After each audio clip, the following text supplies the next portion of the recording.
Hello అండి. Welcome to ముద్దపప్పు ఆవకాయ. ఇవాళ మన రెసిపీ వచ్చేసి బెండకాయ జీడిపప్పు ఫ్రై అండి. ఎలా చేయాలో చూద్దాం రండి. ఒక 1½ స్పూను శనగపిండి తీసుకోండి.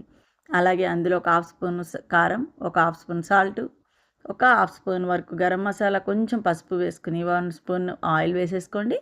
కొంచెం వాటర్ వేసుకుని దాన్ని పేస్ట్‌లా కలిపి పక్కన పెట్టేయండి. ఈలోపు కడాయి పెట్టుకోండి. అందులో కొంచెం నూనె పోసి అలాగే ఒక హాఫ్ స్పూన్ జీలకర్ర, ఒక హాఫ్ స్పూన్ ఆవాలు కూడా వేసేసుకోండి. 2 పచ్చిమిరపకాయలు వేసుకోండి. కొంచెం ఉల్లిపాయ ముక్కలు వేసుకుని అవి దోరగా వేగాక కరివేపాకు రెబ్బలు, అలాగే అల్లం వెల్లుల్లి పేస్ట్ కూడా ఒక 1 స్పూన్ వేసుకుని చక్కగా ఇవన్నీ వేపేయండి. ఇప్పుడు ముక్కలుగా చేసుకున్న జీడిపప్పును కూడా అందులో వేసేసి అలాగే బెండకాయలు కూడా అందులో వేసేసేయండి. చక్కగా అవన్నీ కలిపి ఎర్రగా వేపుకోండి. ఇప్పుడు మనం రెడీ చేసుకున్న మసాలా ముద్ద కూడా అందులో వేసేసి ఒక 10 నిమిషాలు అటు ఇటు కలిపి ఎర్రగా వేయించుకోండి. వేడి వేడి అన్నంలోకి ఇది కూర రెడీ.